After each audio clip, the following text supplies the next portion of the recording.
Okay, so welcome to another episode of the Bagels and Bicep podcast. This is episode 17. And today we're with a PT, good friend from down south, Dan, built by Batch himself. So, Dan, we just want to tell the listeners a little bit about yourself, what you do, why you're on this podcast, etc., etc. Hi guys. As Lewis said, I'm a PT from down south. Very similar to Lewis, just want to help as many people as possible with their goals. I met Lewis in Dubai on quite a big holiday, wasn't it?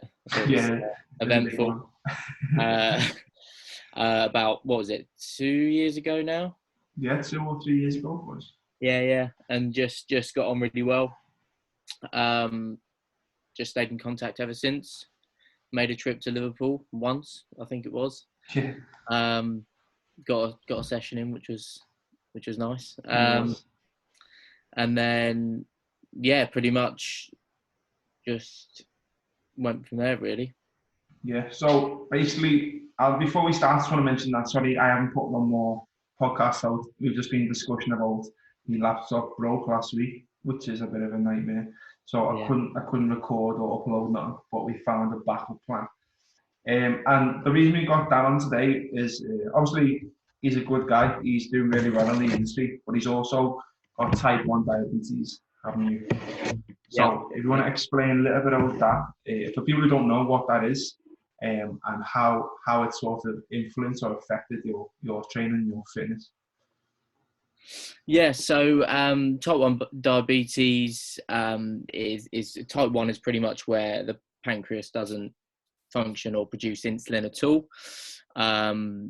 Therefore, blood sugars naturally will just shoot up higher. So I have to inject the insulin 4 times a day, pretty much, along with my meals, just to keep my blood sugars balanced. Obviously, this is challenging with the fitness side of things, especially when dieting down, because you can find yourself. You learn a lot about how your body works, pretty much, with diabetes when you are dieting, and when you're not dieting, to be honest with you. So yeah, it is tricky, diabetes, but there's ways around it with fitness, sort of just keeping on top of the diet, exercising regularly, not eating bags and bags of sweets help. But I've got a sweet tooth, that's the problem. So if I do want to enjoy myself a little bit more, obviously counteract that with some more insulin, if needed. But I try and stay, as healthy as I can. Yeah, so obviously that's another barrier when it comes to like trying to get a big physique. So obviously, if you check out Dan's Instagram, which obviously I'll tag him, you'll see he's got a boss physique. Do you think that's been a challenge with your own fitness, or do you think it's been, a good thing taking it into coaching as well and understanding, as you said, your body, but how you can manage it? That makes sense. Yeah, I mean, I've had it since I was 8, so I'm actually glad that I got it at a young age, because I've been able to adapt, and as my body's obviously grown, been able to, what gets measured gets managed. So measuring my diabetes, so it's on point most of the time. It has helped massively with coaching people. I've actually got a couple of diabetics that are clients. Obviously, everybody's different. Everybody's body functions differently, but I try and help them the best I can using my knowledge. But yeah, it's all trial and error, really, until you find what works for you. It's similar to anybody training. If you eat, can you swear on here? Yeah, of course you can. Yeah. If you eat shit, you're probably going to look shit if you're abusing your body. It's the same with diabetes, but it can have a bigger effect. More of a serious impact on your health. Exactly. You can't break down foods as well.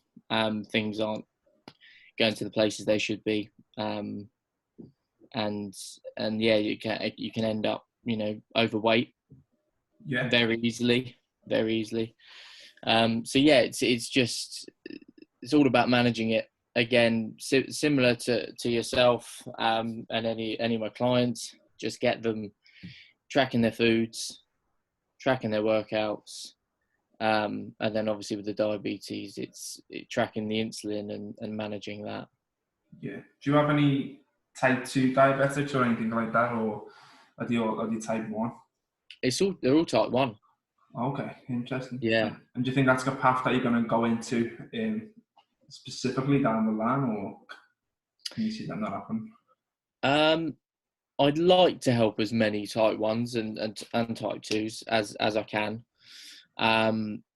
But to be honest with you, I don't know a lot of type 1 diabetics, I'm the same. I don't really. know really. Especially, I don't know a lot of diabetics around my age. Yeah.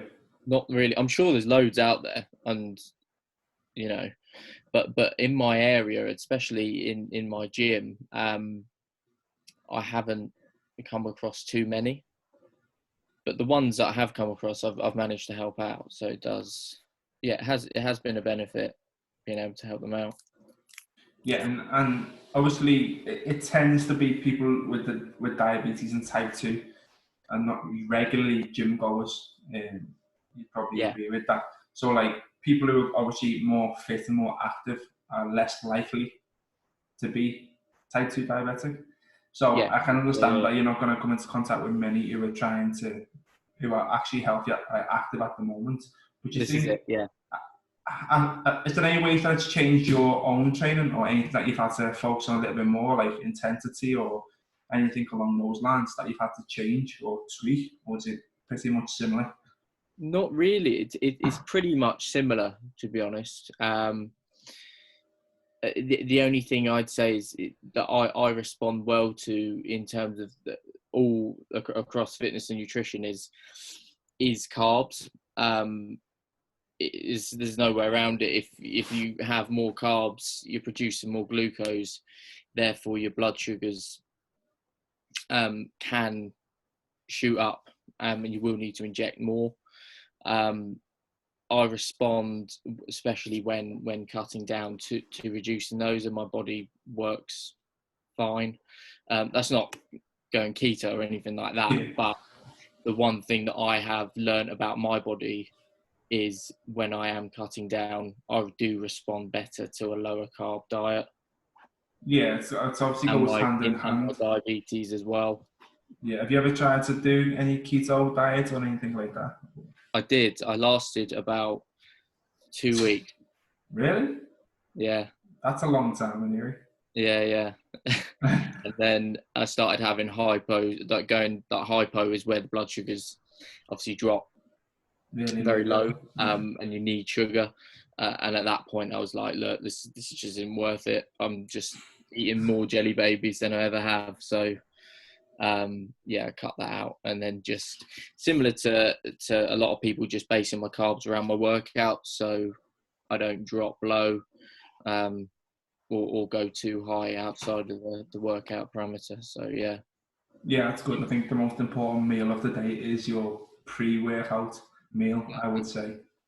For anyone who doesn't know, then carbohydrates is your main fuel source for training, especially. So we always recommend trying to have a good amount of carbs before a session. As sort of like a pre-workout. And then I think personally that's the most important meal of the day, especially around training. Your pre and post are very important, and anything outside of that 100%. Yeah. can work on their own. Yeah.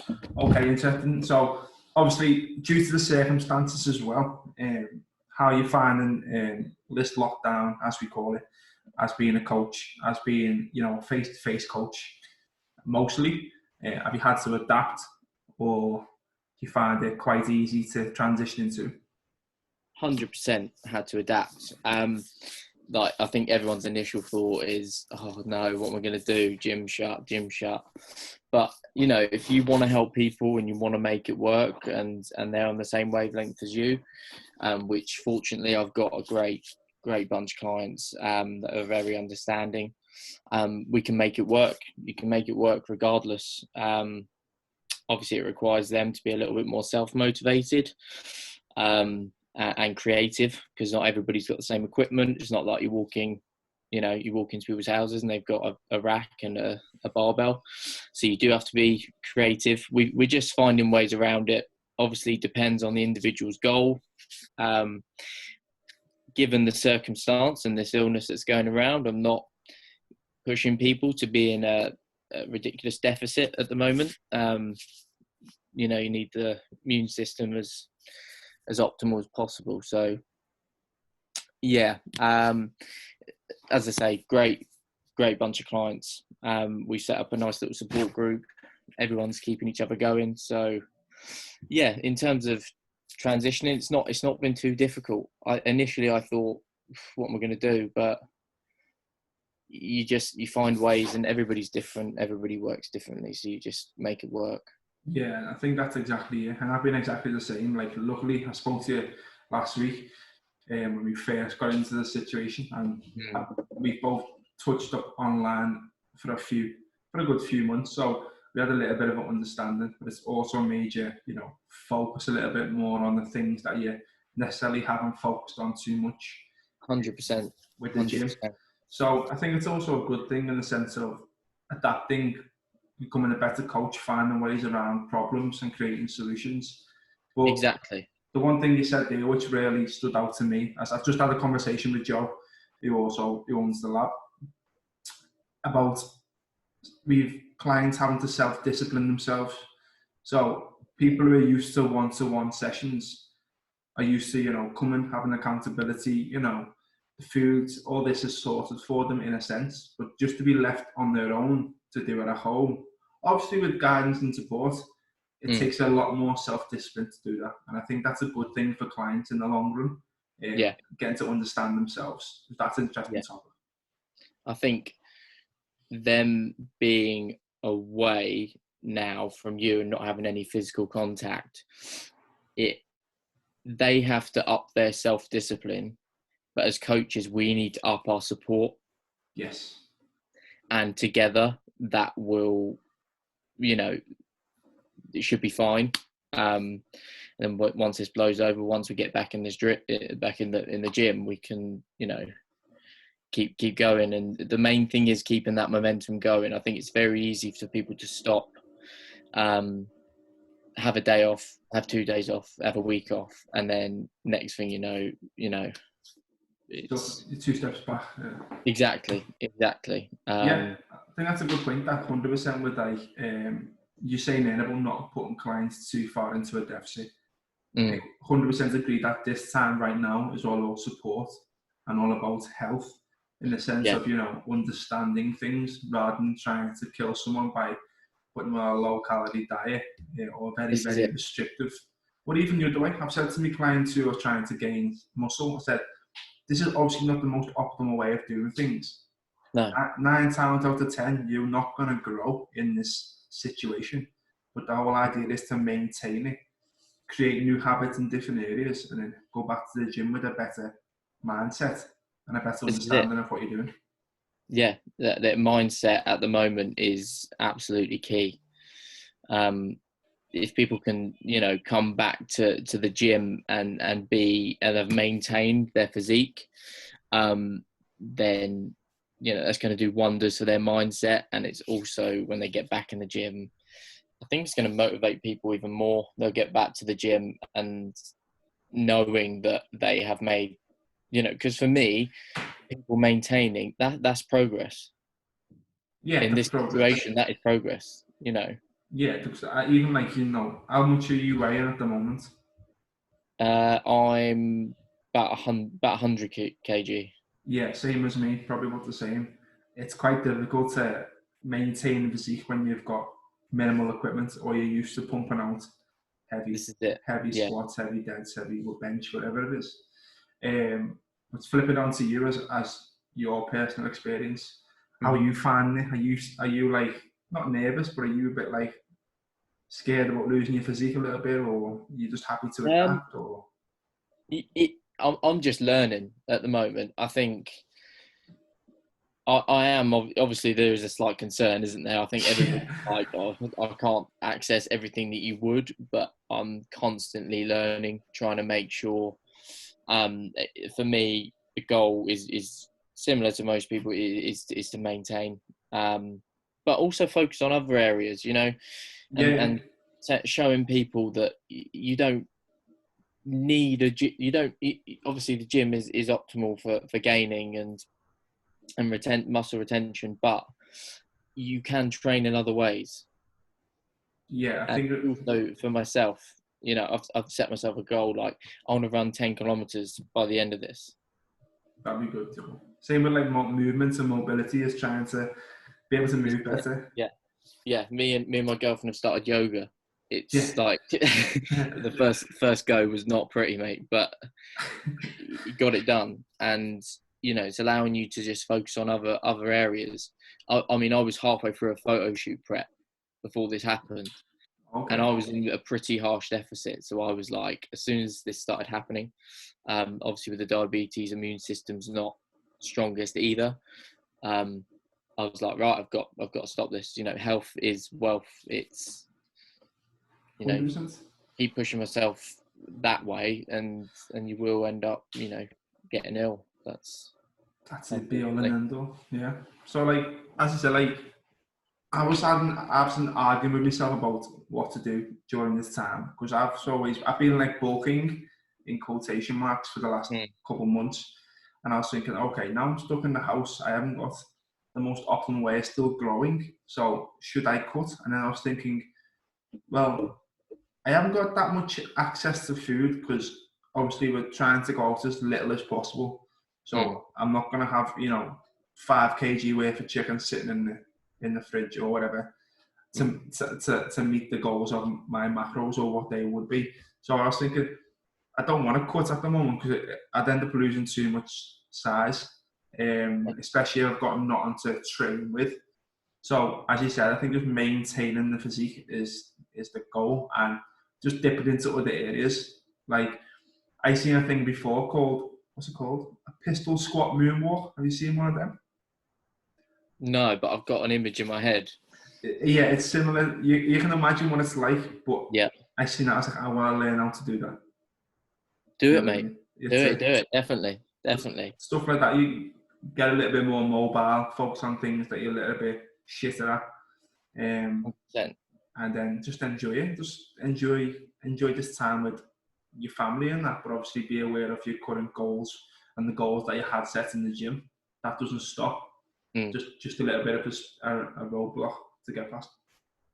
Exactly. And I mean, like you were saying about spending time with family and enjoying that side of things. I think, when are you going to get the opportunity to be told to stay at home and be at home? Like, I don't think this will happen again. Well, hopefully not. No, we don't know how long it's for either. So I Yeah, think you don't know how long it's for. Yeah. that's what I mean. Take it as a good sign that you get to spend time with the people that you sometimes, work gets in the way or things get in the way and you don't spend as much time as you could. 100%. And Or you it's the should do. same as what we were saying. I think we were saying this last week. It's like this time, although you're not in the gym doing one-to-one, it is giving you time to focus on areas that you wouldn't normally be focusing on a week-to-week basis. Like for me, myself, my social media is I'm barely on it, because I'm spending so much time just in the gym, and it is something that I need to work on myself. It's little things like that. Yeah, definitely. But that's it. Make sure get more creative with things. Like that's where 100%. I'm a little bit more frustrated when my laptop broke. That's my Yeah, yeah, source for yeah. all my information and everything. And I was like, I can't even put it together a video, like, Yeah. just a roadblock, but at the same time, there's bigger fish to fry. Exactly. And you've overcome that obstacle. You've got your old laptop running, and Exactly. here we are. Clients are number one priority at the minute, and as you said, communication is key. So making sure they're happy is the number one goal for me and for you, obviously.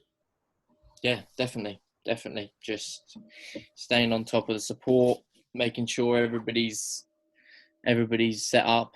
So what are you doing now with your one-to-ones? Are you doing more online, or are you doing sort of FaceTime calls, things like that? So I've got a couple of people who switched over to the Skype, the Zoom call sessions, and just carry on as normal. So whatever their slot was that week, we just crack on as normal. And then the gardens outside of the gym.